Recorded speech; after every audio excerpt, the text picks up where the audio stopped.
Art Now is a mini documentary series featuring a wide array of local artists. We work all the time to make it a project that really features the diversity of artists and creative sectors. So we work in featuring theater producers, musicians, painters, other visual artists, experimental artists. I'm Jason Liggett. I'm the station manager for Urbana Public Television at the City of Urbana, and I have produced almost every Art Now episode. I've run the camera and I've edited every Art Now episode and ran the camera for 93 of the what's going to be now 100 Art Now episodes.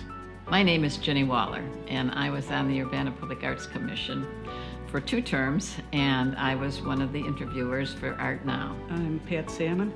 I am the chair, or I have been the chair of the Urbana Public Arts Commission for 9 years, and I was one of the originators of Art Now. We started the program at the very beginning, really, because we were looking for ways that we could extend what we were doing. We had only so much money, and so we had to look for ways that we could plug in things that wouldn't be expensive, and Art Now was one of the good ways to do it. I had some experience working with video where I worked at Human Kinetics before I came here, so that kind of seemed like a natural fit.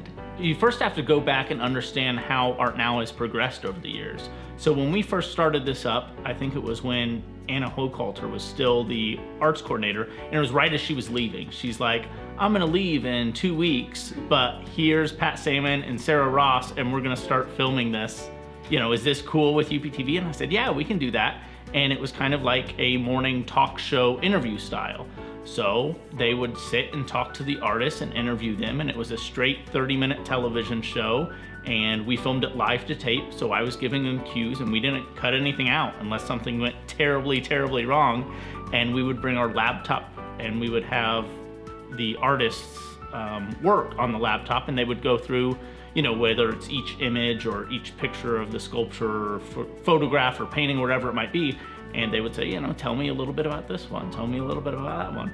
So in that scenario, we had a 3-camera setup, and we were switching between the 3 cameras, but there wasn't a lot of creative editing as far as, you know, what I was doing on it. We had our start, we had our finish, we put in the lower third graphics and made sure all their images were coming through clearly, but outside of that, it was more just what you would see, you know, like Kathie Lee Gifford would host in the morning on television if she hosted an art show. And then I think it was around episode 63 or 64, we moved into more of a documentary style. So we would film 45 minutes to an hour-long interview with each artist, and then I would go through and cut that down to 15 minutes. So as far as what I'm thinking when I'm editing, you know, those, it's probably a little bit more in depth of what we want to communicate to the viewer. I did about 6 or 7 different interviews while I was on the commission, and it was a variety of people, and it was an exposure of the different kind of art we have in Urbana. And we did sculptors, we did wood crafters, painters, photographers, hobnobs, the man that collected doorknobs and made things out of that. I mean, what a unique experience that was to meet people, all those people. We interviewed some children that were going to be performing, and so it was a nice variety, and it certainly enlarged my view of the art in Urbana. Pat was the chairman of the commission at the time, and she just said, we want you to find some people you want to interview. So I would go find these people and ask them if they wanted to be interviewed, and then would they collect some of their artwork for us? And they said yes. They were all nobody turned me down. Everybody was happy to be on Art Now. And so then I would talk to Jason, and Jason and I and the artist would set up a date where we could go to their home or their studio and tape the show. I just loved it because, you know, first of all, I just love art, period. And it was such an opportunity to go into people's homes, into artists' studios, and see what they were all about, really, to learn so much about them. And it always amazed me because almost every artist's home is just filled with art, not their own art, but art by everyone. And it's just amazing to see.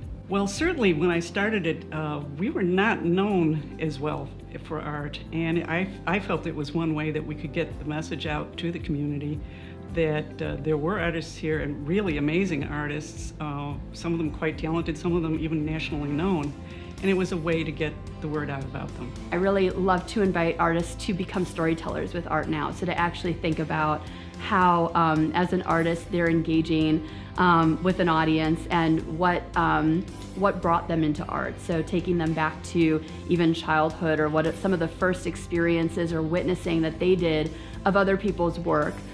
Tell us about their influences, but also tell us about how they turned influence and experience and life journey into art itself. And that has been, for me, some of the most interesting parts of Art Now. Most of the time it's like 45 minutes of great stuff, and it's like, this could really be a 45-minute, video if we wanted to do it. So it's like, what am I gonna get rid of here? Because I don't want to get rid of that, I don't want to get that. And at the same time, we have to make sure that we continue to tell their story appropriately. I can't just go in and do a hack job and get rid of stuff and edit it real quickly just so it's 15 minutes and say, there, that fits. We have to listen to what they're saying. We have to tell the story from the start, as we talk about, the first time they were inspired to create art, and all the way through college, and as they developed and moved into different mediums. So there's a lot that goes behind the thought process now than what there originally was. When we originally did this in the interview style, a lot of the work was done by the host. Most of those were hosted by Pat Salmon, who's now the chair of the Arts Commission, was a member of the Arts Commission the whole time. And, she booked the artist. She came up with the questions. She made sure I had the image discs. I literally just showed up at the time and said, okay, I'm ready. The commissioners did a lot of the work, as well as Greg Chu and Sarah Ross. Robin Hall even hosted at least one, and Jenny Waller hosted several episodes as well. And Sarah Ross, I think, hosted some, but that's when we moved into the documentary style.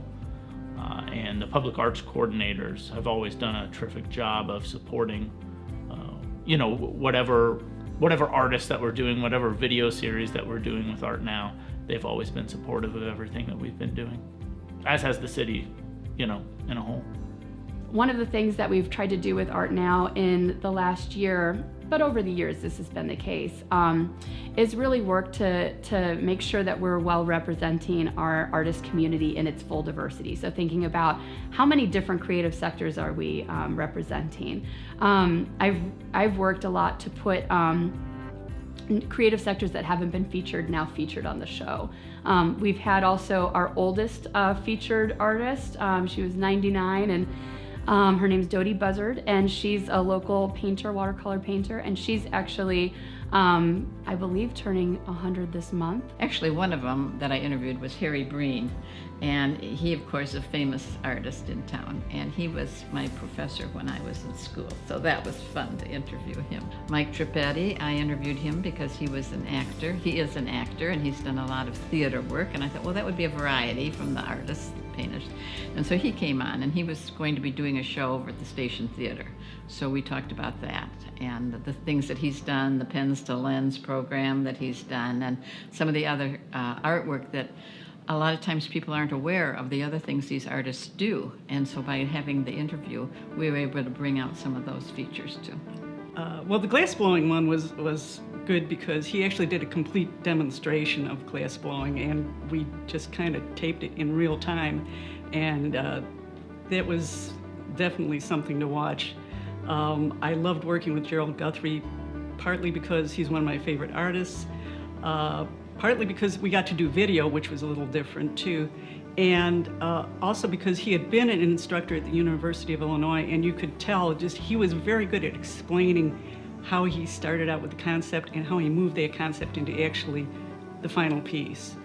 And that was really something to do too. You never quite knew what was going to happen when you went on site.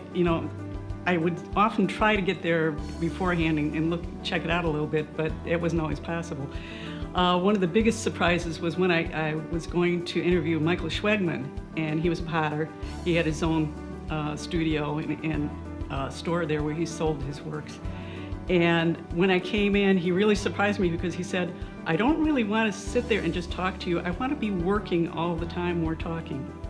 And so if you look at that video, he is in fact, from the very beginning, working all the time we're doing the interview. We did interview a poet, Aaron Ammons, who is now the Champaign County Clerk, former alderman for the city council, who was a poet, and we went to his house and he said, hey, you know, I'm a gardener, let's just go film in the garden. And I was like, all right. And I remember his kid was home, I think it was Amir, and Amir was homesick from school that day or something. But so we had this sick kid roaming around the yard, and we're outside like among all the vegetables, and he's just like reciting poetry. And I'm like, yeah, this is Urbana. This is so much Urbana. I always tell people the favorite aspect of my job at the city of Urbana is the variety. So I think Art Now is part of that variety. I get to, record Urbana City Council meetings, and I get to work with Urbana high school students to film football games, and the local pro wrestling outfit sends us videos to run on UPTV, and we film a number of musicians with WEF sessions, and Art Now is just another thing that UPTV provides its services for, another aspect of this community. So I think that's, Art Now is part of the bigger picture to me. I remember, for instance, Mark Anthony Macon telling me that his work, which if you know Mark Anthony's work, is really comical and is really playful in general, but also plays with color, plays with imagery. He's a self-described Dadaist, and he will say, "My work is done when it makes me laugh," and I love that. So every artist can tell you a little bit about their unique experiences with their work. When I interviewed Latrell Bright, we did so at the Station Theater, and Latrell's a theater maker. And so it was really interesting because in that space, we barely had to set up any additional lighting. We had the lights of the theater cast down upon her. She had so much to say about her journey into art and the kind of work she's making now. It's such a gift to be able to listen to artists tell you their story, to go beyond their work to really understand who they are as people. When I interviewed Patrick Earl Hammy, we were in his studio, which is actually held within the Armory on campus. And if you know the Armory, it's kind of this space that now holds just a whole lot of things at the university. Of course, it has a big, sort of gym in the middle of it. But he has an artist studio in there, and I didn't even know it was there. I'd been taking classes, I'd been involved in other ways, but he does very large scale, beautiful paintings, large scale work. And so to see how he's making use of a tall ceilinged space within the Armory to have these huge works, because he builds all of his canvases himself, and to watch him paint in there was a really unique experience. I'm a person who likes to organize things and who likes to think about it, but it also gave me a real chance for each artist to get in depth with their art. I mean, that was one of the things I most loved about it, because I would get to see all the different kinds of art they did in different periods of their work, and to really just absorb it and think, okay, what do these have in common? What inspired them? And to just get a little deeper into each one of them.